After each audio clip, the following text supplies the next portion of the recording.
alisa mojuza parce que mawludu kalo tobe sena falo no banasa nambe min fo mo ya no fo mawludu yere ke ko islamaw fe kira bonya minun keraye ango bonyaw lesegi islamaw ye akase ga dofara anga limaniya ka muna saba minun mala kiratle a ce fara muso kan kaba kodo de kera kelegelen benyana nu dara la kira la on dalen ba la kira da ka kafe kaba ko makanya na fo min la kallanye o fene o be la kaliye la kal chuko bela min ba kien fo min ba ngalon fo be fi ngasa ni ye mu'mini ke bayta sega sega lege pembe mana bo mina o mina ngono e bo mina ka nyeshin ala ni kira mai dalen ba la e be jenoyi o de ko so muso do be ko ma'bad muso yi afarala sahaba muso ka a tɔgɔw bɛ kitabu kɔnɔ a bɛ mɔgɔw bolo a farala sahabaw ka cogo di ni ala kɛra ma caman kɛ ɲɔgɔn fɛ koyi kira tɛmɛn'a fɛ wagati kunkurunin min kɔnɔ limaniya min a y'o ta ka ɲɛsin ala ma dɛ a farala sahabaw ka o de la e tɛna ne ɲininka k'o ye wagati kunkurunin jumɛn ye ma min ni makankaw ye bɛnbɛn siri ala kira kama ala ma kisi ni nɛma jidira ma ko u ka a ɲini ka fɛrɛ siri alakira ko la ka fɛrɛ siri kira ko la a bɛ ban cogo min awɔ kira ka ko bɛ ban cogo min o ye ɲɔgɔn ye o ka ɲɔgɔn ye so kɔnɔ n'o ye daru naduwa ye maa min n'o ye ɲɔgɔn ye komi e taara magan u ye daru naduwa ta bɛ so min u y'a yiri la komi u y'a yira ne la bi ɲɔgɔn ye yɛrɛwolo cɛ 12 de tun bɛ magan olu talen bɛ ka bila ni mankan min ni ko ko bɛɛ kɛ olu b'u ka hakilina fɔ n'olu ye luwa min sigi taa bɛ k'o fɛ n'olu ko min tɛ kɛ o bɛ dabali o yɛrɛwolo 12 min tun bɛ yen n'olu ye magankaw ko kunkanfɔbaga ye kira ka ko nana a si selen san 40 ma a bɛ kuluwo kɔnɔ la ilaha illallah muhammadu rasulullah nana ma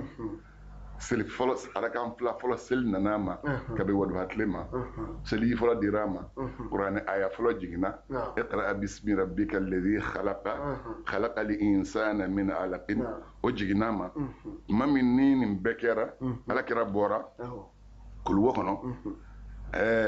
k'i ɲɛsin a ka so a jiginna ka bɔ kulu la yɔrɔ min kɔrɔ ani fɛn fɔlɔfɔlɔ min ye ɲɔgɔn kunbɛn n'o ye fara ye yiriju ye yiriju k'a ma ko asalamu aleyka ya rasulallah a bɔra o la ka na se farakurun dalen ma a ko asalamu aleyka ya rasulallah waridatu cayara ni ala ka dɛmɛ tɛ fa bɛ don i la nin kelen kelen bɛ fa dun ma la yiri ka maa wele ka kuma i fɛ farakurun ka adamaden wele ka kuma i fɛ i ye cɛ ye a sigilen bɛ sɛnsi ka sɛnsi sen tɛ duguma juru t'a la sanfɛ a sigilen bɛ o kan ka di k'i se ka farakurun camancɛ gosi ji ka bɔ ka se y'i ta ɲininka ka arakan fila fɔlɔ seli kumakan min bɛ yen ni nɔrɔ b'a la ka tɛmɛ kumakan bɛɛ kan n'o ye la ilaha illallah malika k'o fɔ e ye an kun ba se k'a fɔ parce que jurumu caman b'anw na an bɛ la ilaha illallah fa tɛ nɔ bila e dusukun na n'o n'ala kɛra kun k'i ma la ilaha illallah bɛ nɔ bila dusukun na yɔrɔ bɛɛ o de kosɔn usama ko tuma min ni usama ye silamɛkɛ faga silamɛkɛ na a ka baganw yɛlɛ ka taa kulu sanfɛ maa min baganw yɛlɛla ka taa kulu sanfɛ silamɛw nakan bɔlen a cɛ jiginna k'u kunbɛn a y'a dɔn a balimaw don u y'a ye dɔrɔn u ko saga caman bɛ nin bolo ko a sera n'an ye de ko a ko la ilaha illallah allahu akbar ko silamɛ tɛ usama ye npan bɔ ka cɛ kun caro a y'o kɛ yɔrɔ min kɔrɔ kuranɛ a y'a jiginna alakira ma يا أيها الذين آمنوا إذا ضربتم في سبيل الله فتبينوا ولا تقولوا لمن ألقى إليكم السلام لست مؤمنا تبتغون عرض الحياة الدنيا فإن الله مغانم كثيرة كذلك كنتم من قبل فمن الله عليكم قرآن آية على كرا ركوكو كرا أسامة نما كرا ركوكو أو بينا تشكا غافا ثم فين باي فلو أكو كرا أياوني asirana mfani nye nako la Allahu akbar la ilaha illallah ala kira kan drama e ko yela e ya son chika la je n'a sɔrɔ siranin de y'a fɔ walima n'a y'a fɔ danaya ye a ko Usama ne yɛrɛ bɛ ma maa b'a fɔ ko la ilaha illallah e bɛ se ka ban k'o faga cogo di Usama ko kabini Ala y'ale da kira komi ma la ilaha illallah maa tulo nin tɛ kira y'a fɔli min kɛ bon Malika ye o ɲɔgɔn de fɔ Ala kira bɔra ka na don so kɔnɔ a selen so kɔnɔ tuma min n'a sɔrɔ a muso bɛ yen wari datu cayara a ko za miliyɔni a ye fini meleke muso de sigi a bɛ k'a digi a b'a fifa a bɛ k'a digi a b'a fifa ni maa ye muso ɲuman sɔrɔ diinɛ kɔnɔ i bɛ to a kan masa n'i donna diinɛ ni muso ɲuman t'i bolo ni diɲɛden t'i bolo n'Ala far'i kan i yɛrɛ bɛ diinɛ in bila ka tugu a kɔ an y'o caman ye o cɛ kun tɛ taa sinimá fiyewu a ye muso dɔw ta a labanna muso y'a don sinimá ta la a bɔr'o la u tora u bɛ taa dɔnkɛyɔrɔ la cɛ labanna kɛ dɔlɔmina ye muso o de y'a to n ko n'an bɛna kasɛti kelen ɲɛnama labɛn fɛn kan muso ni cɛ kan ni Ala sɔnna a ma an n'o labɛn don dɔ la tuma min ni kira bɔra de sa ni la ilaha illallah n'a nana bon la ilaha illallah fɔbaga a daminɛna an ma Khadijata fɔlɔ y'a fɔ o bɔlen Seydina Ali y'a fɔ o bɔlen Seydina Abubakar nana fɔ o bɔra yen sa fɛnw Saad bin Abi Waqas wa gurubu olu nana don a la nin bɛɛ donna Seydina Umaru ɲɛ fɔlɔ i y'a faamuya na caya tuma min na ni silamɛ cayara u ye tɔɔrɔ ta k'a sigi kira la k'an bariko d'a kan a n'a faso ka magan kɔnɔ ka fɛnw tigɛ a la u taa u den furu u den tɛ furu ma u tɛ sanni feere sisiw ma ka na balo ban kira n'a ka somɔgɔw bolo nka sa fɛn dɔ bɛ yen ni maa n'o bɛ ɲɔgɔn fɛ foyi ma tiɲɛ o ye diɲɛ ye inna Allaha ma'ana i k'a dɔn Ala b'an nɔfɛ a y'o de fɔ Seydina Abubakar ye kuluwo kɔnɔ a ko la tahzan inna Allaha ma'ana kana jɔrɔ Ala b'an nɔfɛ Nabila Musa y'o de fɔ a ko kalla inna ma'i rabbi sayahdini ni ma bɛ n nɔfɛ n kan ka kana ka taa sira min kan ni Ala kɔni b'i bolo foyi ma tiɲɛ n'u y'i ba i la bɔ i ka t'i ka bugɔli sigi kɔfɛ minnu y'i ba i la dɛ olu den dɔw b'i den ka na don i kan n'o bana musow b'i den min yɛrɛ ko k'a tɛ o yɛrɛ bɛ da na muso nɔfɛ o bɛ tugu i kɔ kɛ Ala fɛ dɔrɔn Ala sɔrɔli de ka gɛlɛn fɛn bɛɛ ye kira ye ni olu b'o la sa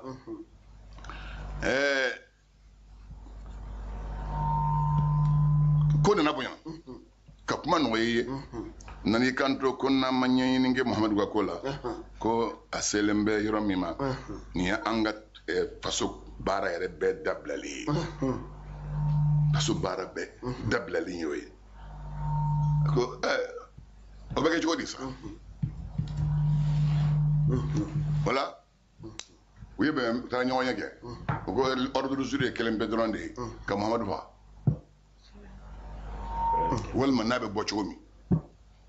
bon Ala yɛrɛ sɔnna san ko u bɛnna min kan k'o lakala an ye a ko wa idh yamkuru bika alladhina kafaru liyuthbituka aw yaqtuluka aw yukhrijuka nin fɛn saba k'a don kaso la f'a ka sa walima u k'a labɔ walima u k'a faga nin fɛn saba ninnu de ye takariru ye tuma min nin kɛra Ala ko Seydina Jibrilu bila kɔnɔ ko kana f'a ye ko ni faso juguya sera pɛnpɛlɛnin kurunta ma k'i ka faso bila ko ale Ala sɔnna a ka bɔ fɔlɔ o tɛ foyi tiɲɛ a ka limaniya ye o tɛ foyi ta tiɲɛ a ka tawhidi ye parce que a bɔra kun caman de kosɔn n'a kun bɛ yen Madinaka minnu donna olu kun tɛna dɔn don o don ni dɔ bɛ ka bɔ adamaden si la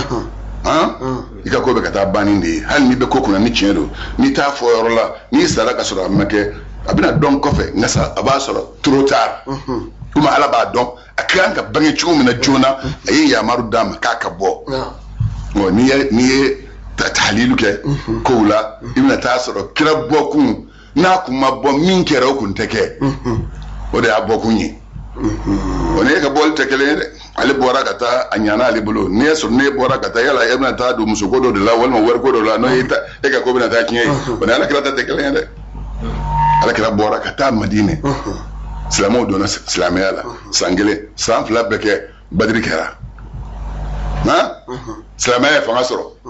uhudi nana kɛ silamɛya ye fanga sɔrɔ kana b'o la razwatu lazabi kana silamɛya ye fanga sɔrɔ ka b'o la ka na se maga minɛni ma silamɛya ka fanga sɔrɔ ka hijaz jamana bɛɛ minɛ k'a ban n'a kuma bɔ o kun tɛ kɛ u bɔra sa k'i kunda orominw kan sa ani faris kan sa ale frontière traversé tuma min ka kɛlɛ fɔlɔ labɛn ka taa n'olu segin n'a yɛrɛ taara n'o ye tabuki ye a ye filanan labɛn tuma min filanan labɛnnen bɛɛ kɔ kan ale fatura Usama bin Zaid de kun bilalen bɛ o kɛlɛ kunna kɛlɛ labɛnnen bɛ kɔ kan an bɛna taa kɛlɛ fatura ka kɛlɛ labɛnnen to Seydina Abubakar ko kira ye kɛlɛbolo min siri ko ale t'o fɔ ni k'u ka taa ayiwa kira a donna kuluwo kɔnɔ a bɔra kuluwo kɔnɔ sa a bɛ taa a na se fɛn Abu Ma'bad ka wɛrɛ ma o y'a sɔrɔ Abu Ma'bad yɛrɛ tɛ yen nka se yɔrɔ dɔ la Abu Ma'bad tɔgɔ ma fɔ Umu Ma'bad de fɔra i y'a faamuya parce que kira nana o de sɔrɔ yen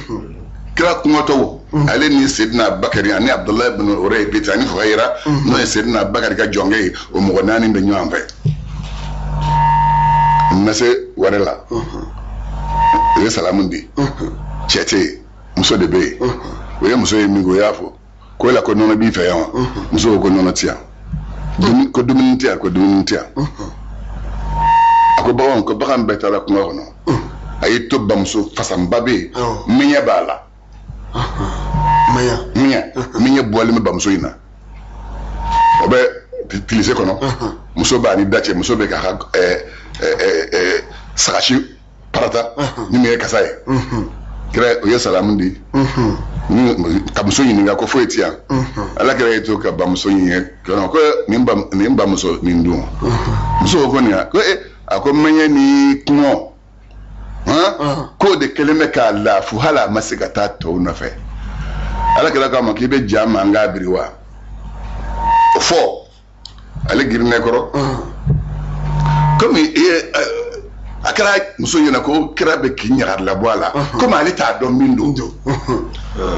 ale t'a dɔn min don a hakili la k'a bɛ k'i ɲagari labɔ a la a ko nin b'a wa ko ne ko a k'o biri wa a ɲɔnɛkɔrɔ ka t'i ɲu ba kɔrɔ k'a fari a kɔngɔn fila la ka n'a bila kira ɲɛ ko tila ko n'a ye min sɔrɔ a la k'o biri ala kira k'a ma ko i tɛ birili kunan d'a ma birili bɛ kunan filenin de la kunamisɛnnin de la ale taara finiko filen ta ka na di ala kira ma a kɛra ɲɛ komi kira bɛ ka ɲagari labɔ k'a la ale yɛrɛ fɛnɛ bɛ ɲagari labɔ k'u la finiko filen ala kira yɛlɛla kira yɛlɛlen a y'i bolo barikama in salo ba in kan mɛɲɛ min bɛ ba la ba fari nugura mɛɲɛ tun na yɔrɔ bɛɛ mɛɲɛ min bɛ ba la mɛɲɛ tun na ka ba fari nugu yɔrɔ bɛɛ a y'o kɛ muso sigilen bɛ parce que ale y'i sigi k'i kɛrɛ don a bɛ to k'i ɲɛ kɛlɛ bɔ k'u lajɛ n'u bɛna min kɛ ale ye suma min ma kira ye ba gosi ba wulila k'i jɔ a ye ba sin gosi ba fari nugulen sin jiginna a y'a gosi nu sin jiginna dɔɔni sin ninnu bɛ turu duguma muso ɲɛ bɔra fara kɔnɔ an b'a dɔn ko min bɛna kɛ ala kira ye filen ta maa si tɛ yen n'i bɛ ala kira bɔ birili la bagan biri la a y'i sigi n'a ko cɔrɔrɔrɔ muso tulo bɛ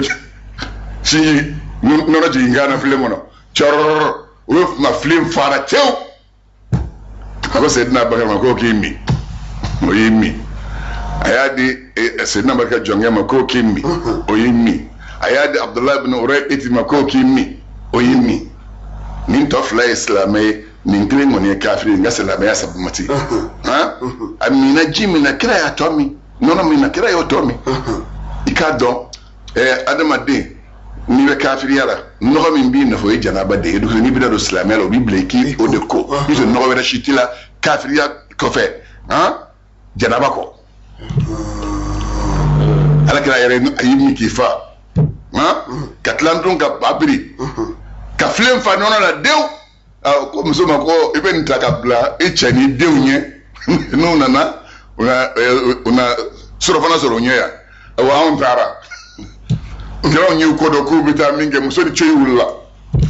kuma ko na be ka chewele abika prega chewe ina fafato abul bato fola chere dara ka fidina ka tabo ka bi awulla chey ana tay ngara chey na ko balaw de kera ko mun gera mun balaw kera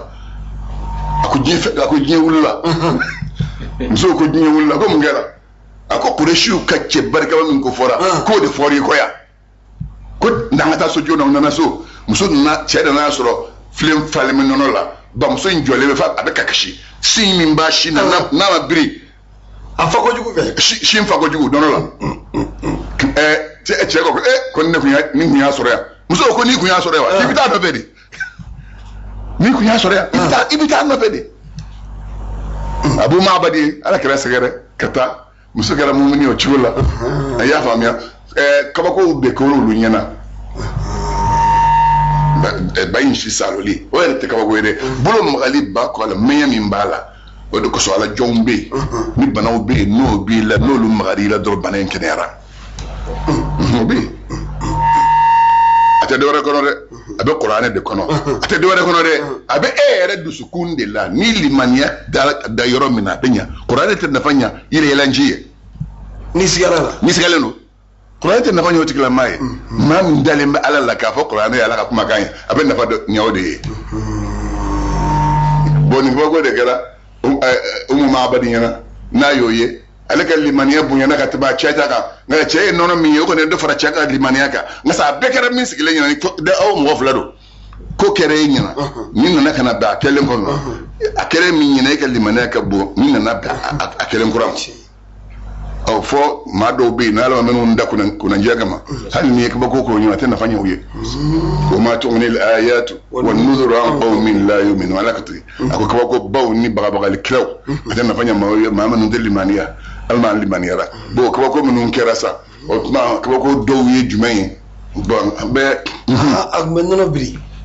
a pito la kat me fembe ka me sono baro fene ga la ni ala kira bora misilla man na sono abe muruta ni fen no ba ga sabara sena abo shen abe muso ni ga ko ka misil dama fini yoro mi boro talembe o bina ni misil ni gari kana dama abo kala ayre ni muso sigilembe gwadala nasru be bashkuru yele kala ayre na faruka abu de mega bashkuru yele ke ebe zoma sunna dungi ne be nyini ngasa muso be to pasala mami ebe so ngana dum ka so ngala mene kibe to fasawa aywa iga kira yoke sallallahu alaihi wasallam abe mon guru yele kuwi ni so baram be binta kabla bawkoro ani sagaw ni bagandi ala kirama ta dum fiyo fakat lesa waka bulo aba reka dum na ka jimi no to na biso ka fa ako absega be baga ni dafa ma do ka nyola bagantigi bulo o tigi ko mayafa ko o baga o nyoto brangono ni ya suko dundron halsa to nyondo bala folo obsega sirigle efe dum do be ni odu na soro shuo so bisega wuli ka na flaseli dum be ni odu fuka ta du kle boyila odu ete kunu hakikata yeshadi ala kirama abasri faka tile saba ka yɛrɛ pe fɔlɔ a ka dumuni kan ni saga d'a ma a b'a siri a ka ji n'a ka dumuni n'a ye tile saba k'o kan tuma n'o banna a bɛ sɔrɔ ka yama dege a faga sokɔnɔ baara bɛɛ a b'a bɛɛ kɛ a bɛ se kala la fini kala la fɛn bɛɛ ye a bɛ musow ka finiw minɛ k'o kala ni min ta bɔrɔtɔ la a b'o minɛ k'o kala muso yɛrɛ kun tɛ yan musow bɛ yen kɛ n ko namajumaw muso ani dɔnnibagaw muso namajumaw denw ani dɔnnibagaw denw olu barika sɔrɔbaga dɔgɔ mɔgɔw bɛ namajumaw bonya olu ka bonya tɛ s'a ma minnu kelen-kelen minnu b'a dɔn sisan k'a bonya o t'a bɛɛ ye hali u t'a bonya ten fiyewu fo n'ala ye kabako dɔ k'u la kuma wɛrɛw ye kuma wɛrɛw ye n'an donn'o la don min n'o faranfasiya f'i ye alfaslu rabi'u an bɛ fasilu naaninan f'i ye في قسمه تعالى على كلا كلمنك على تحقيق رسالته صلى الله عليه وسلم كلا تنتك يلم موي قال الله قسمه تعالى أن يكون بلا نمر سربانا نمر با على كلمنك تعالى مثلا من سكرة لمبه على تحقيق رسالة على كلا دعانيا كودي مغوم على كليدو دك القرآن كنون قال الله تعالى مثلا تعالى مثلا من سكرة لمبه ناقبو ياسين والقرآن الحكيم إنك لمن المرسلين على صراط مستقيم. نعم. ياسين يا رون ياي أنسين نيبي كلامك يا دور يبويرا ليفو مبي أسمعنا مبي ليفو تالا sinu na nunu tala ani yayi na saneba kala ebolu na tala ya sin nana ya sin o fla de frale fla nyonga ko ni mako sirul waqi sirul waqi ni ala kra todoy ne kallikandi ala bolo ياسين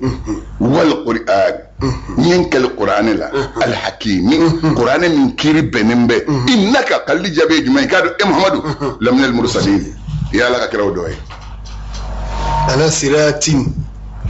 ibesratike ka mustaqim sirabni sirabaklimi ibesirabni ka ni ma min taroka no la ilaha illa allah muhammadur rasulullah ni o qur'an ya min fo kira jugu ni yo lu mekato siraka ala kira jugu ni yo lu mekato kandore be sirabatlenenga bari kira ya be sirabatlenenga mam be sirabatlenenga ni yo nono itefli قال ابن الحنفية كو يا محمد أكو يا محمد وأن ابن عباس يا فهم يا سيدي من لنا أكو يا محمد نيجي لا تقولي طه ياسين يقول نتا كوكا على كلا تقولي أبي 201 أبو كنو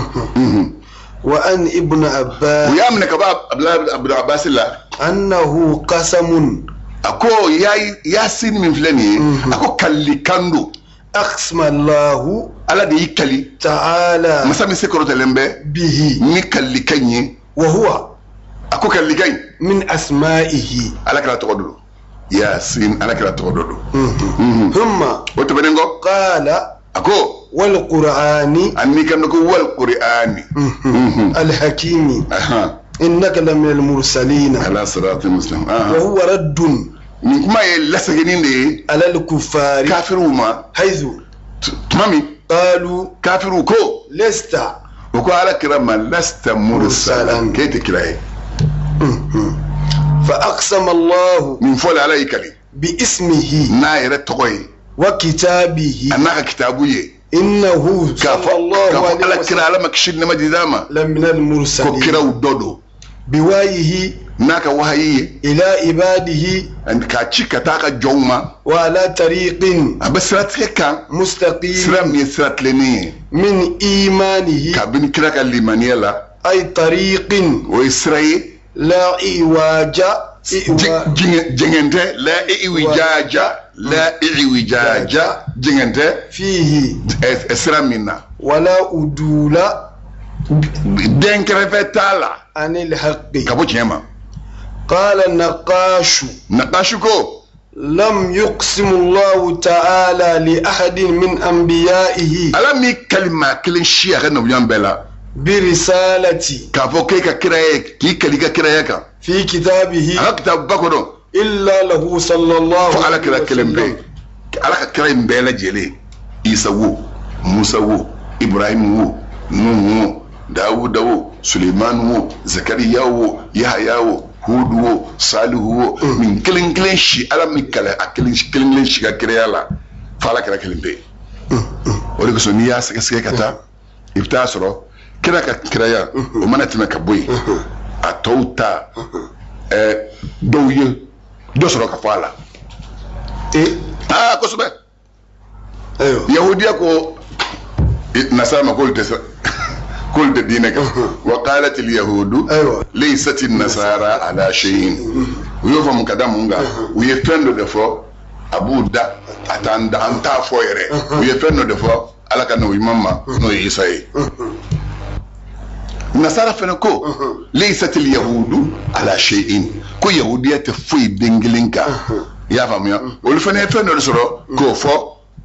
u ka kira ma n'u ka kira ma a b'u da o ta anw da an tɛ k'a seere ye o b'u ni ala cɛ nasara kɛra ta siga ma k'o la dɛrɛ najera ni nasaraw mami a ko faman hajjaka fi min ba'di ma ja'aka min al-ilmi faqul ta'alaw ندعو أبناءنا وأبناءكم ونساءنا ونساءكم وأنفسنا وأنفسكم ثم نبتهل فنجعل لعنة الله على الكاذبين نجلي نجران نصارى ديكو إيسا كو على الدين ولا كلا كو على الدين كو على يمين فأون يودي تشي نبلا إيسا مريم الديندو على كنيدو أياتشي كذا مريم fene kunye msomiye bote kundo ama jene yake fiyo ya famia min be kakuma la segese ye min ye min fo be tata sa so ngakuma ngono ya famia ama jene yake fiyo isa alaka chidendo ya famia na uskelemme ngakuma fatala aina mbe ndewu nso ni yara wala yara ka ta wole kana ko ibango no ka mita kana usegina najiran nasara nuntara utale mingi utala fuka kalma uboye ko au ba don ka facce inga kira ya sigatala wai karama uboye de kan de sigatala ko ce inga kira ya sigatala wa ma ba hala qaumun nabiyan illa halaku jama kulu shimaje de le folo kan na mando wele ku jo kunu ku kali ushi alala jama kulu yaka be halakira ka ba do ykin ati ta fo che ko aye min fo ko ngo najirani nasara karamo yinde fo najirani nasara wi unala karama ko angunya min fo ko mabo wode ko salay kan tama ko inna hadha lahu al qasasul haqq inna hadha lahu al qasasul haqq min foriye isa kula ani adama bede kilen o min floye o de kisa kiye wa ma min ilahin illa allah ma warati ni allah ta'ala ta wallahi wa inna allah lahu al azizul hakim al fasl al khamis ni fasl duru dai fi qasamihi ala kalliminka bi hayatihi ni krashi akanyina maya wa asrihi anaka jamana wa baladihi anaka dugu yaro e ko de yaro ni haklin dayate qur'ane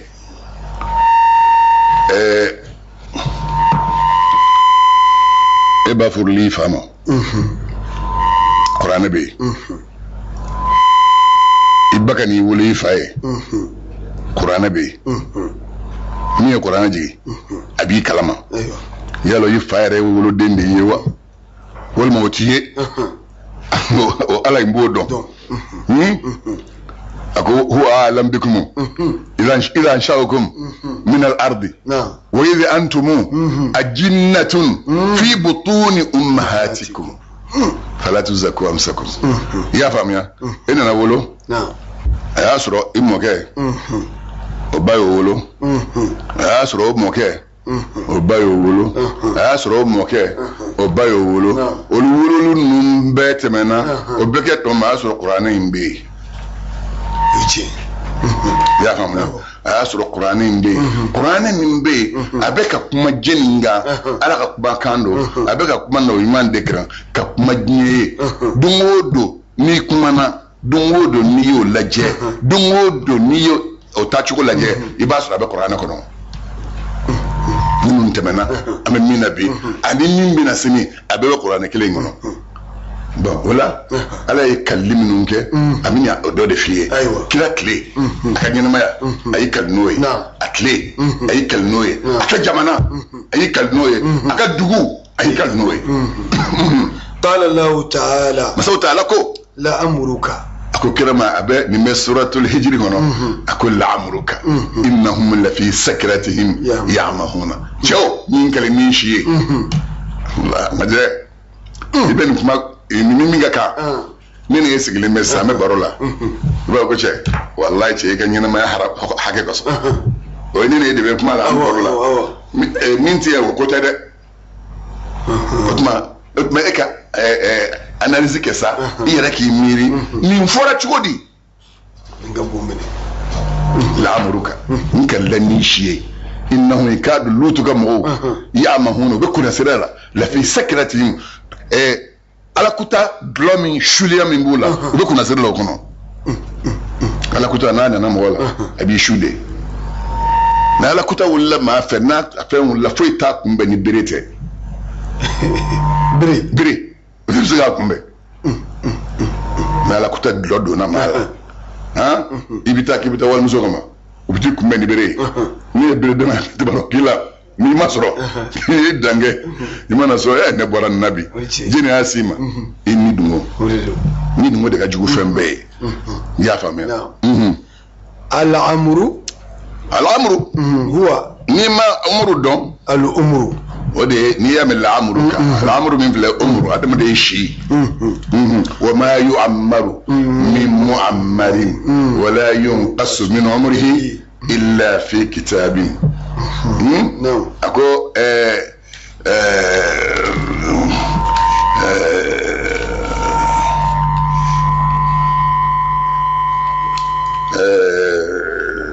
Qur'an kono umru fole mbala yoro chamana hakli dina mina yoyna falo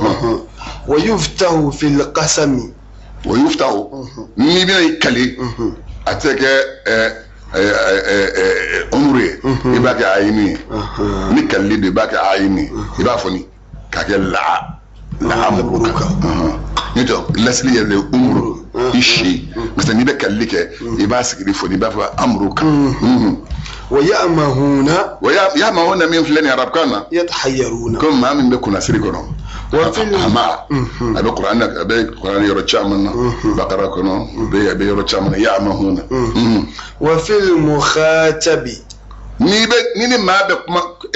كافو من فلك فراكاني كافو لامرك كافو من فلك نعم قولان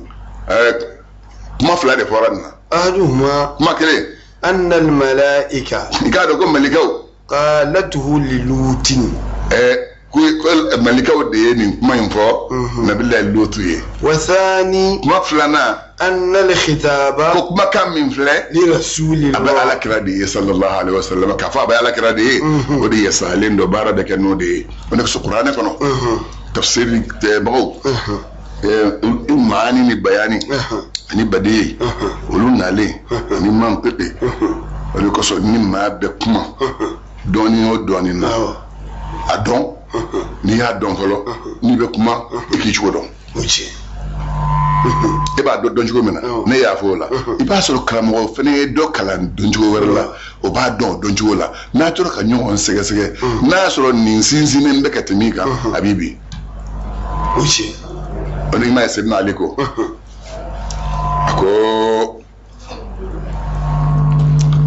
أكو إنها هنا علما جما لو أجد له حملا أيوة أي بلوش عديسما أكو دوني شاما بعد بيان ناس رغم بسيقى دوني مبقى سورة الله لا يبقى سورة قديمي منو بسيقى دون أي أدونيني كي كالالات كلي بل أجد لقدن يا جماعة يقول لقدن ibe fem ma kala fen lo sa atila mata famia mi ya famia o de ba do o so ba fo qur'an durusi ba o minu be baraka na ko hamalatul qur'ani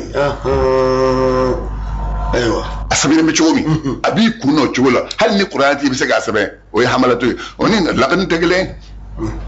na chama qur'an kala ya da wala da mastaqaqa sumini ngelen sabe ha ibe ti ala se ba do ka fa ma fo do ala o laqani ni sir hamalabat wa misal odiba so be fo ako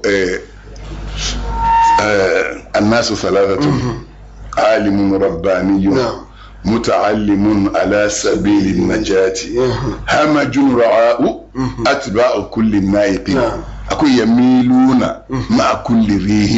لم يستضيئوا بنور العلم ولم يلجأوا إلى ركن ثقيل إلى ركن وثيق أكو معي سبعي عالم رباني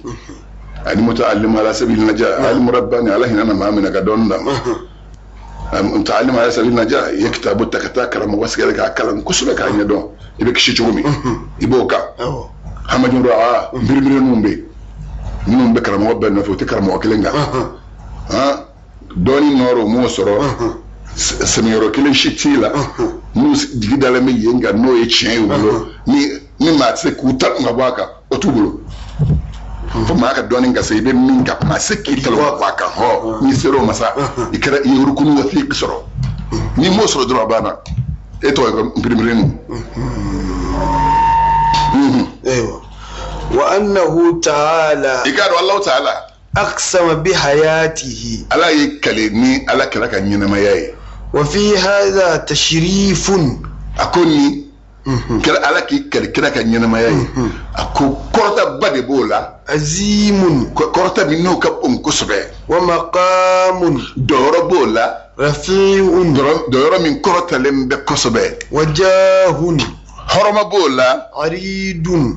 min kono ferelembe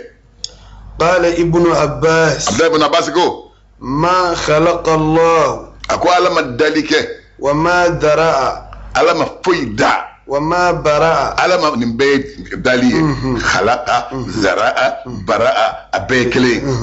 نفسا am alama nishida أكرم mimi ngabo عليه alama من محمد katuma muhammaduka Abdullah ibn Abbas yo defo nishite nala yo danno kabo alama katima alaka me ko alama ma ko adama dende ko nidi jinen ni be na malikan ni be na fem be ni bi la ni be bok kalama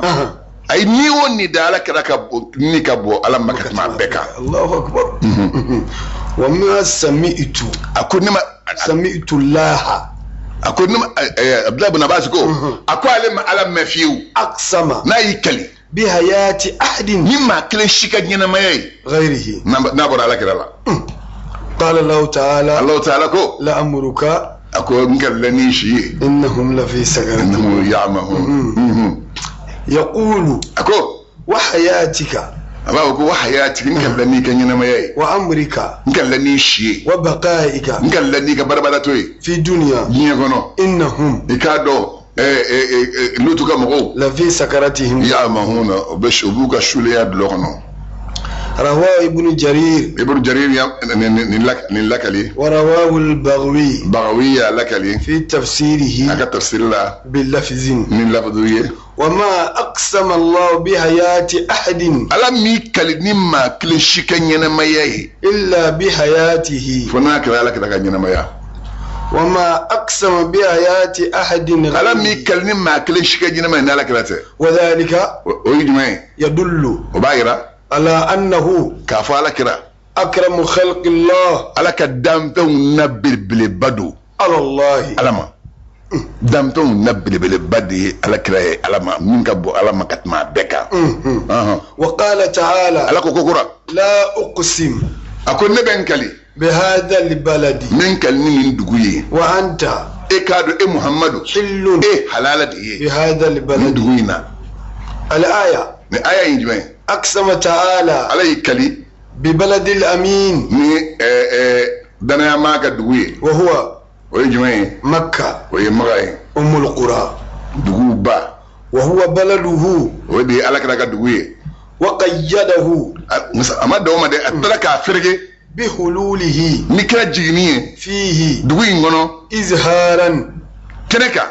لمزيد فضله dugu in samantiya jidili koso وإشعارا ani ka maula doniya بأن شرف المكان ka fo yimana e yorobe korota soro بشرف أهله maminu ba kono yorobe korota soro no de ko ay angata karsa ka blongo blongo to korota soro na de قاله البيضاوي be dawi yo defo ثم o to benengo أقسم ala nani kali بالوالد ni bangebaga cɛman ye وما ani den min ولد ni bangebaga ɲi wolo وهو bangebaga cɛman na ana ye min wolo o ye jumɛn ye فيما قيل komi maaw y'a fɔ cogo min إبراهيم nabila ibrahima ye kelen ye وإسماعيل ani nabila ismail وما ولد o ye walidi ye o ma walada min fɔra محمد o ye muhamadu ye sallallahu alaihi wa sallama وقوله o tɛmɛnen kɔ ala ka kɔrɔfɔ وأنت حل بهذا البلد n'a ko kira ma wa anta hillun bi hadha albalad هو o kuma kɔrɔ ye jumɛn ye من الحلول o ye jiginin de ye فيتضمن إقسامه o tuma ala ka kalli min kɛra o bɛ sangaya ta ببلده ni kɛra ka dugu ye المشتمل dugu min n'o kɛra kafɔmalibaga ye على عبده a ka jɔnkɛ ma ورسوله a n'a ka ciden ma فهو o min filɛ o ye خير البقاء magan de ye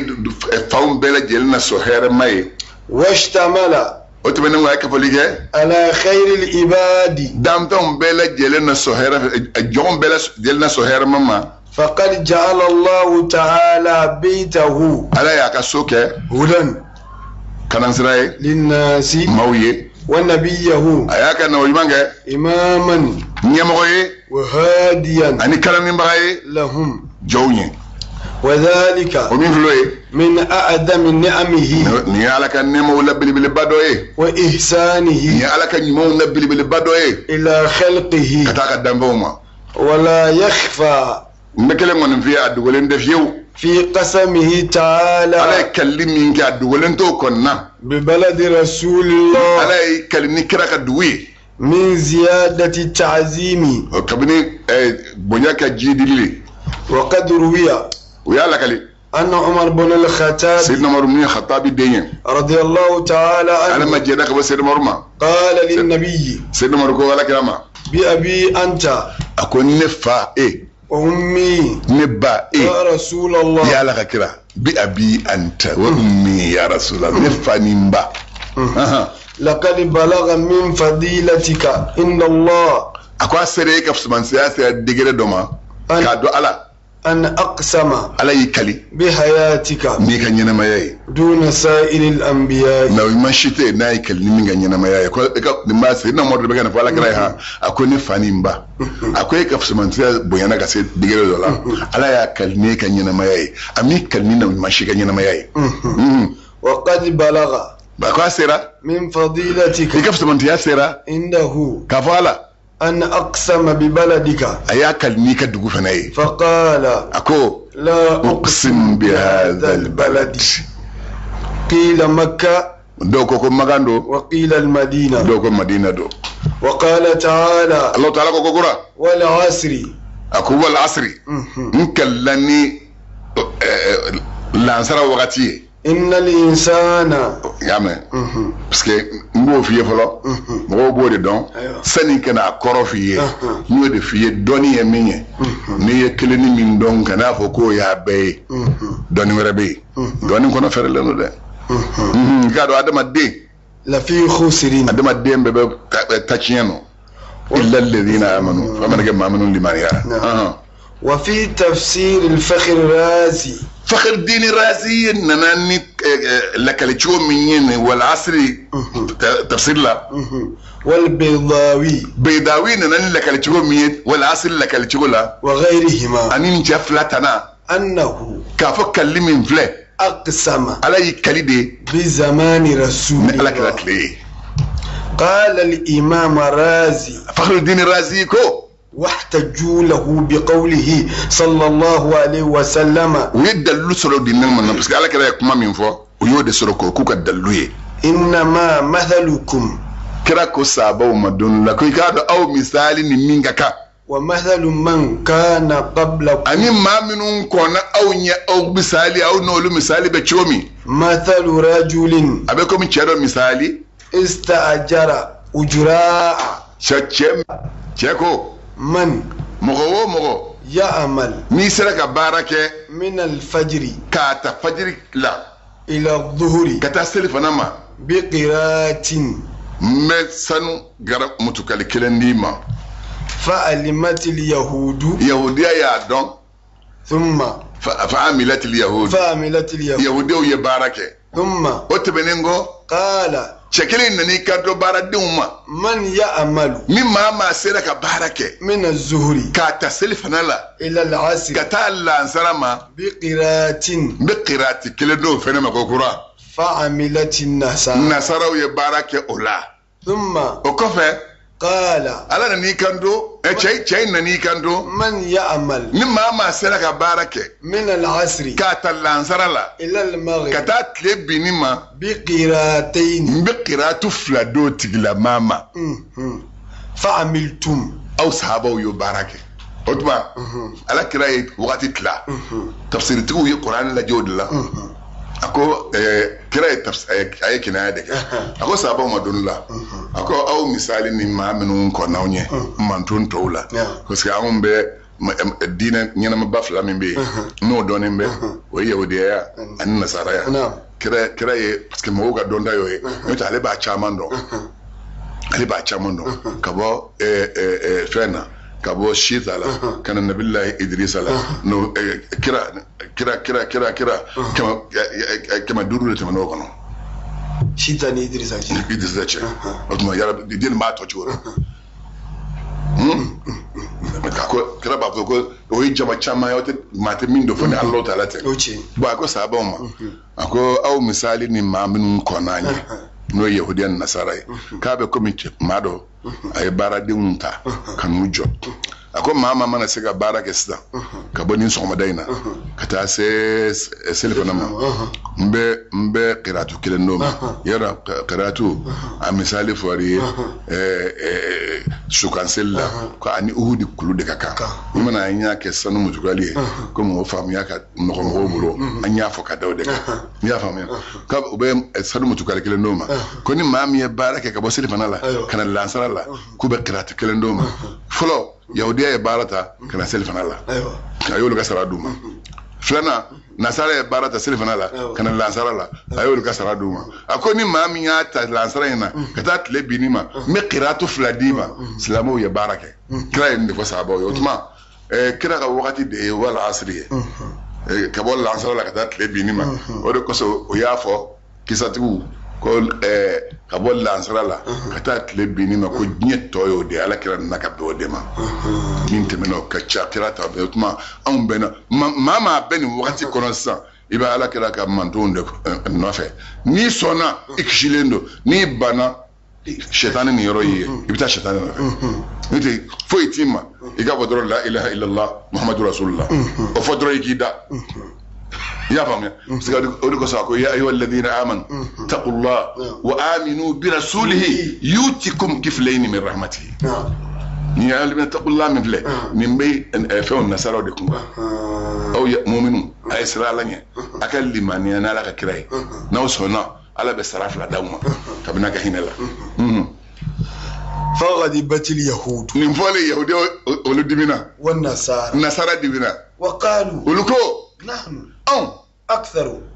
يا وقت من جاء ودك تشا عملا برلا وأقل كدو أجرا سرلا يس أن كبو سوما فوق ناس سيل فرما أن يوبك ما دور دوما كراتو كلامه فقال الله تعالى ألكما وهل نقصتكم من أجركم شيئا من أو بين سرا من يدو ولا قالوا لا هايكم إما كم ولا قال ألكما فذلك أكو من فله فضلي من نجف سمانتي يدي ينتفع نيبلا بارا من جاي نياسرا ديما نفدا تبدين بنا وقت ما يوتك نمين دوما وينجف سمانتي يدي لني أوتيه من نجف سمانتي يدي ماما أشا مامي ينجا كلا دبكان لك لسابوي فكنتم أكو سابو أو دكيرا أقل عملا أو كبارك الدغو وأكثر أجرا أكسرك تشاكا تبتوتك بوك ويدي من سوناد ولكن سافرا كنتم خير أمة أخرجت للناس أفوكو على إندفو بكرا من أفهم فو عليك مزاهو بيجي مزاهو يمجمعي ما بجوغالي من يكلمة في ما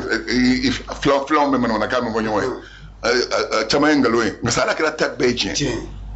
sisa buga mu samanci da ira sisa yahudiyaka k'aw sabantiya yira nasara ka sara la ani baara caman t'an bolo a ye min fɔ Seydina Jibril ye dɛ ma min ni Seydina Jibril dara Ala fɛ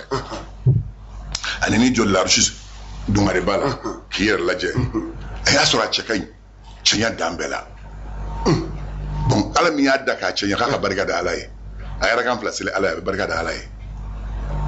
Jibril Ala kan kelen a ye san 20 k'o kɔnɔ Ala kan kelen na Ala kan filanan san 20 o fila ye jeli ye san 20 ni Ala kan fila seli la fɛ o kɔnɔ tuma min n'a ye salamu bila ka tila Ala bɛ yen olu y'u ta kɛ ka taa a bɛɛ a y'olu ye cogo min e min fana bɛ k'i ta kɛ sisan ɲɛ b'i la minɛ fɛn fɛn ye baaraba kɛ ka tɛmɛ n'o bɛ lakali ye Ala y'o ye a dalen bɛ k'o lajɛ ni ko k'a dalen bɛ a dalen tɛ bolo t'a la n'a dalen b'o ka bɔ a bɛ k'i lajɛ nafida fɛ fenêtre min bɛ a ɲɛ b'i la ko ɲuman i bɛ ka baara o baara kɛ bamanan ni nin y'a ta kɛ ka tila a k'i ye baaraba kɛ ɲɛ a ko ni ɲana kojugu masa min bila a la dɛ ka nin baraji ka bon kosɔn masa ne m'i bila a la i y'a k'i yɛrɛ de ma o de kosɔn an b'a fɔ mɔgɔw ye i bɛ nafila min kɛ nafila ka kan ka ɲɛ ka tɛmɛ hali farida ye jagoya n'o la a ko manton dɔw bɛ na jamana laban wagati a y'a fɔ Seydina Jibril y'o don o ni sisan ka jan dɛ ka jan Seydina Jibril da ni sisan cɛ diɲɛ ko t'o la a y'a sɔrɔ diɲɛ ko kɔni tɛ diɲɛ kɔsa in na ko de ye a ko a ma ko ni jamana laban mana kɛ se wagati dɔ bɛ na mɔgɔw b'a fɔ wagati yɔrɔ minnu ma ko diɲɛ ni lahara o diɲɛ Ala de ma o diɲɛ n'an b'o diɲɛ de ma o diɲɛ daminɛ fana tɛ dɛ a laban tuma manton dɔ bɛ na o ye manton hinɛ manton ne bɛ n'olu bila ka na olu bɛ Ala kan fila selilen ye wagati kunkurunin kɔnɔ miniti 2 miniti 5 kɔnɔ u b'a bɛɛ kɛ ni ɲinɛ ni diɲɛ hami ye nka sa olu ka Ala kan fila n b'o fɛ ka tɛmɛ e ta in kan parce que n y'u bila Ala de n y'u bila Ala de n'i y'i sigi k'a lajɛ Ala kɛra tile o de bɛ sahara ni tile bɛɛ ye muso wala asiri inna li insana asiri ye bɛɛ a bɛ jamana fɔ a bɛ tile fɔ n'a fɔra ko jamana o y'i tile de ye maa tile i bɛ wagati min na diɲɛ ne ye sahara ka ban o ye tile banna فهذا الحديث بلغ حديث من فيه دل من بايرا على أن العصر كافوني عصر من فله هو عصره هو دي على كلا كجبناي الذي على كلا كجبنامي هو فيه كلا بجبنا من كنا كم وقت من كنا فيكون عثمان بكذا على هذا مينغا أقسم تعالى على يكلي بزمانه كراتلي يا كوغاتي في هذه الآية ني آية وبمكانه أي كلمة كلا ولو يروي وأنت حل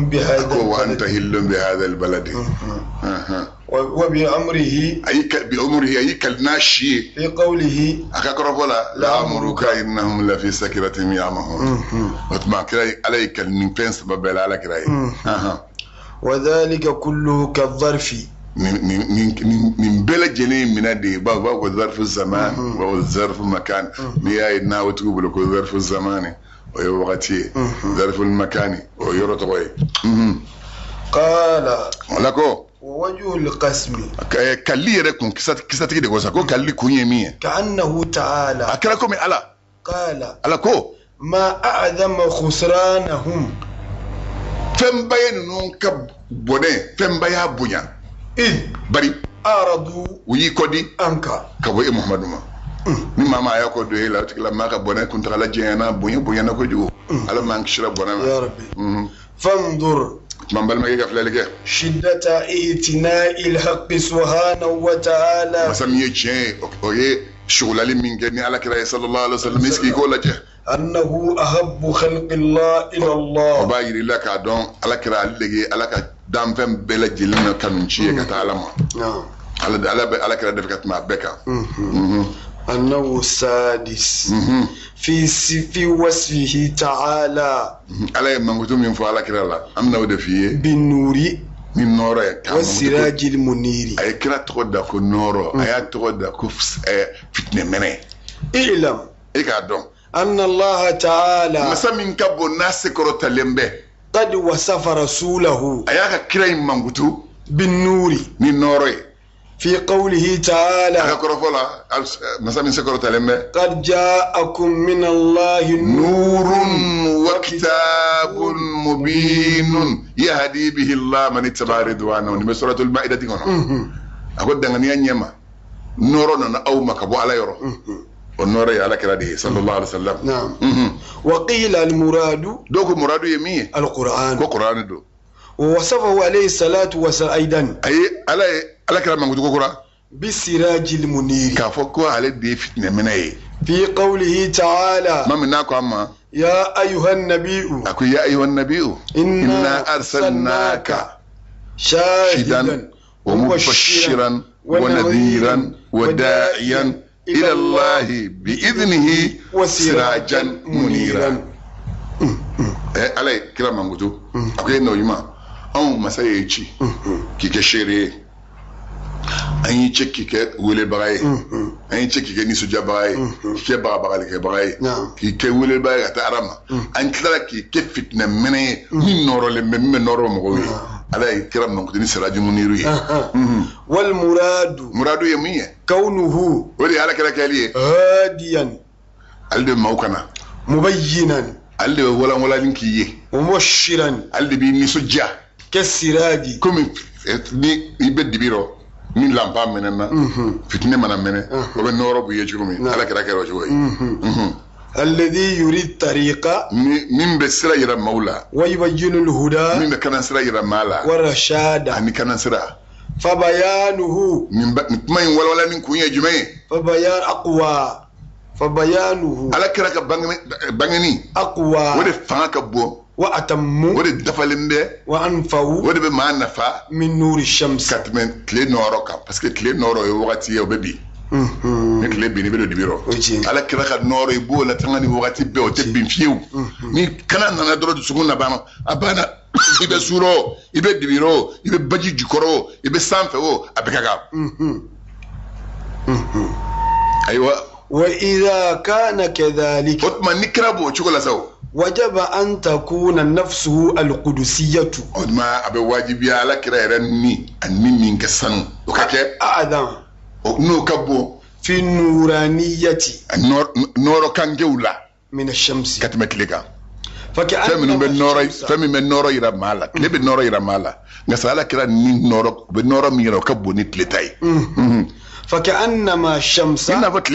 في عالم الأجسام ني على عالم الأجسام غنو نعم عالم الأجسام كالو جسم كلي جسم كوكب جسم farakulu ma fɛnw fɛn de b'u la n'u bɛ nɔrɔ bɔ mɔgɔw ye nka sa matière dɔw de faralen bɛ ɲɔgɔn kan ni dɔw b'a la n'i y'o ta ka bɔ a la dɔrɔn nɔrɔ bɛ dabila i y'a faamuya komi tile b'o dɔyɔrɔ la tufidu nura li ghayriha a bɛ nɔrɔ de fayida di mɔgɔ wɛrɛ ma min t'a yɛrɛ ye wala tastafidu min ghayriha nka sa ale tɛ nɔrɔ wɛrɛ sɔrɔ a yɛrɛ la fakada nafsu nabi ala kɛra ni bɛ ten sallallahu alaihi wa sallam tufidu al-anwara hali de bɛ nɔrɔ fayida al-aqliya min hakili ka nɔrɔ ye lisairi al-anfusi ni tɔ bɛɛ ni o ni bɛ nɔrɔ b'i dusukun na ala kɛra nɔrɔ de bɛ nɔrɔ d'i ma وكذلك أبو تشولا وصف الله الشمس على يتلم مغتو بأنها كفت لي سراج كفت نمنندو حيث يرمي قال علىكو وجعل فيها سراجا وقمرا منيرا كي نمبر سورة الفرقان كنو على كلبلا سامولولا أي كلوبلا لا ها ميم نورو موي وكما وصف الله رسوله اكلكم على كلام مانغوتو بانه كفكرا نور كرا نورو دي ووصف نفسه كراني على يوم مانغوتو المقدسه نورو من سنيالمبه بذلك كفو نورو كلا نبه على كلا فقال علىكو الله نور السماوات والأرض علىكو كما سورة النور كنو أكو الله على nuru samawati alli sangululum lan noro bagay wal ardi du makululum lan noro bagado falaysa fihima illa Allah fuite sangulun du golo kono foni Allah ta'ala te wa nuruhu usma alaka noro al muqaddas min noro mi noro sadumani huwa onoro ni modo sirrul wujudi ode damba on soro bundo min bola ode wa noray ko ka sabi ka say nyina may noro de be donni la no do na farkolo la farkolo be ke nyina may no noro bora doron farkolo be sa wal hayati an nyina maya ya bela jelen gundo min bala noro min be noro ni sabudo wal jamali ani chenya noro min bala be al noro kelenye wal kamali ani dafaleya noro min bola be al noro kelenye wa huwa alladhi alde masay ashraqa alde menaninge ala alalami damfam bela jelenka fa ashraqa alde yelembo ala alawalim arruhaniyati minun be damfam minun be noro hadiyu ka damfonye alde noro bolula wa hum olu الملائكة وهي ملائكة ودبابك العالم العلوي فصارت سرجا منيرة كمنو كيرا أنا لبان كك فنتوني فمنون نور لمبه يستمد منها من دونها بجود الله ale b'a ka nɔrɔ ta istimdadu de ye i bɛ nɔrɔ sama yɔrɔ min fɛn min bi komi sisan n'i y'i ka kuran bila sisan fa énergie de ka kuran di ma o min bɛna e ka sokɔnɔ kuran bɛ ta énergie de la o énergie min filɛ o ye bon n'i y'o nɔrɔ lajɛ a bɛ ka n'i ye de a bɛ taa a bɛɛ lajɛlen kun bɛ taa don ala kira la yɔrɔ min na dɛ a bɛ na k'o de ɲɛf'i ye. ثم سار النور nɔrɔ nana laban إلى عالم النفوس o nɔrɔ nana taama ka taa niw ka jamana danfɛnw ma الإنسانية ni adamadenya niw ye adamaden ni nɔrɔ min bɛ i bɛ balo ni nɔrɔ min ye o nɔrɔ samana ka na se o ma ثم o tɛmɛnen kɔ طرحته النفوس o tuma niw ye nɔrɔ in lafili على صفحات الجسوم farikolo kɛnɛ kan فليس في الوجود i tɛ foyi sɔrɔ danfɛn bɛɛ lajɛlen kɔnɔ إلا نور الله fo n'a kɛra ala ka nɔrɔ ye أساري nɔrɔ min n'o bɛ boli إلى شيء ka taa fɛn ma منه kabini n'o bɔra ala yɛrɛ la بقدر قبوله n'a ka minɛni ka damajira ye ووسع استعداده a n'a ka labɛn kɔnɔfɛrɛli kosɔn ورحب تلقيه a n'a ka fɛn kunbɛn ɲɔgɔnya fɛrɛli kosɔn وقوله ala ka kɔrɔfɔ مثل نوره n'ala ko masalu nuri min fɔ an ye suratu nuri kɔnɔ so hali ka nɔrɔ misali min ka kan أي مثل هداه ala ka kalan sira misali min ka kan سبحانه saniya bɛ ala ye a وتعالى sekɔrɔtalen bɛ وعن مقاتل u y'a minɛ ka bɔ mukatili la o ye dɔnnibaga dɔ ye أي ko nin kuma kɔrɔ ye min ye مثل الإيمان a ko limaniya misali de ko don في قلب محمد صلى الله عليه وسلم limaniya min bɛ muhamadu dusukun na n'ala ko masalu nurihi a ko nɔrɔ in misali de nɔrɔ limaniya min bɛ ala kira dusukun na كمشكاة o bɛ komi alikuba wo فيها مصباح ni maa taara lanfan sigi alikaba wo kɔnɔ فالمشكاة n'i ma alikuba wo fɛnɛ dɔn نذير ثلب عبد الله o ye an bɛ misali min d'i ma o ye abudulayi kɔsolo o ye misali ye o ye o ye misikatu ye nɔrɔ min bilara ye o ye nuru muhamadu ye sallallahu alaihi wa sallam وزجاجة bɔn vɛri min filɛ ka f'i ye نذير جسد محمد o ye muhamadu yɛrɛ farikolo dɔrɔ ye والمصباح lanba min fɔra نذير الإيمان o ye limaniya dɔrɔ ye والنبوة ani nabiɲumanya في قلب muhamadu محمد dusukun na sallallahu alaihi wa sallam وعن غيره o y'a minɛ ka bɔ maa wɛrɛ ma المشكاة o ko n'i y'a mɛn ko arabukanu alimishikatu n'o alikubawo ye نذير إبراهيم o ye nabilayi ibrahima dɔrɔ ye والزجاجة زيادة من فلوه نذير وين إسماعيل بإسماعيل دوره والمصباح فتنة من فلوه جسد وين محمد محمد فرقله صلى الله عليه وسلم والشجرة يري من فلوه النبوة نو دي نبو يمياي والرسالة أني كرايا بونك ولا ليه الله نور السماوات علينا نايكاتشيه بس كدوني فيك دواغنو ني دوناغنو ibe chama me don baga babi ta fo ni o laje bita analyse kessa ma yere ba laje kuma la min fo alladhina yastami'una alqawla fayattabi'una ahsanahu min gayi me yere bitlaka to sirafe alma bana sabama النوع السابع ni non ya wolum flanay في آيات min be kabo de fiye تتضمن kaba aya minum be sangaya take وجوب طاعته ala kira nomini wajibiya kafin ma ka tuko ala kira ko aya min bo wajibiya طاعته واتباع سنة anya ka sunna ka tuko ko aya min bo wajibiya amino da fiye sa قال الله تعالى Allah ta'ala ko amma يا أيها الذين آمنوا ya awmu آمنوا minun liman yara أطيعوا الله ayatu Allah ta'ala ka ya marukanko ورسوله aka tuwa ka kira ka ya marukanko وقال الله تعالى ala ko kokura وأطيعوا الله ayatu ala ka ya marukanko والرسول ani kira ka ya marukan لعلكم adora ترحمون wannan hina aula وقال الله ala ko تعالى kokura قل ya muhammad afuye أطيعوا الله ayatu ala ka ya marukanko والرسول ani ala kira ka ya marukan فإن تولوا ma ya kodi فإن الله ikado Allah ta'ala لا يحب الكافرين ala ta kafiru kanu قال قاضي إياد alqadi iyadiko فجعل طاعته ala kiran do minenige طاعة رسوله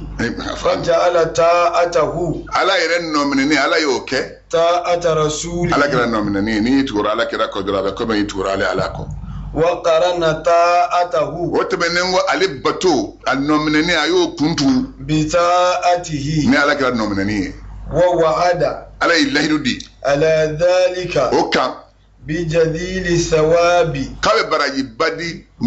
o sababu la ni mamin tura ala ni kira ko وأوعد ay laydu ay kongomal dakana wadu ni awado te kelende don ye waidu ye do ye wadu ye Aywa. arabu kano wal me nyoma te kelende wadu de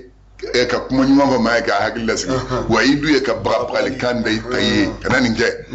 ay babal kanda على مخالفته mimma min ala kira ka yamaru kan so بسوء الإقاب kabi yangata la juguman da otila maka وقال تعالى ala ko من يطع الرسول ko ni mamin tura kira ko فقد أطاع annana الله kad haqiqiyye ko dangane ne wato ala ya rajati da ko يعني kuma koro من أطاع الرسول min mamin tura kira ka ala kira ka yamaru kango لكونه رسولا ka fo kira de do مبلغا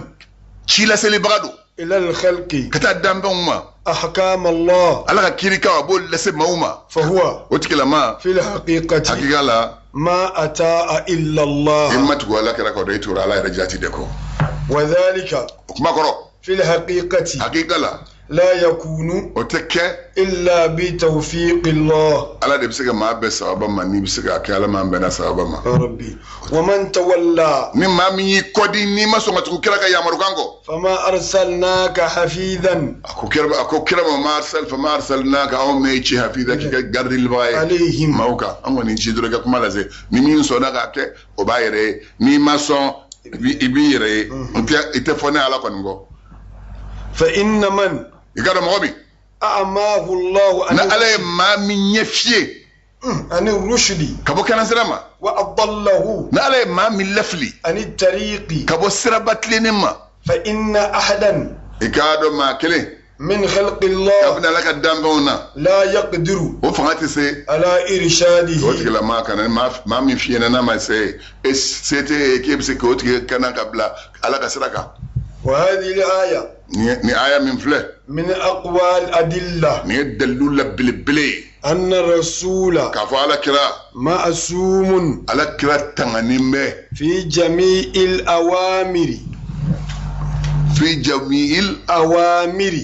yamarukan bɛɛ kɔnɔ yamarukan o yamarukan fɔra alakira tanganen b'a bɛɛ kɔnɔ wa nawahi fatanyɛlɛ kan fɛn fɛn fɔra alakira tanganen b'a bɛɛ kɔnɔ min fɔra ko ka kɛ a b'a bɛɛ kɛ a fɔra ko ka min to yen a b'a bɛɛ to yen wa fi kulli ma yuballighuhu ani fɛn fɛn kɛra maasumu de ye fɛn o fɛn n'a b'o lase maaw ma anillah ka bɔ ala ma maasumu do kɔnɔ ani min dun ko faralen t'a kan o tuma ala m'an bɛnna sama ma sisan sa an ye dɔ kɛ an bɛ foli lase kokura maaw ma a maaw minnu an ye appel la يا رحمة إنك أنت الوهاب ربنا أتمم لنا نورنا واغفر لنا إنك على كل شيء قدير سبحان ربك رب العزة عما يصفون وسلام على المرسلين والحمد لله رب العالمين.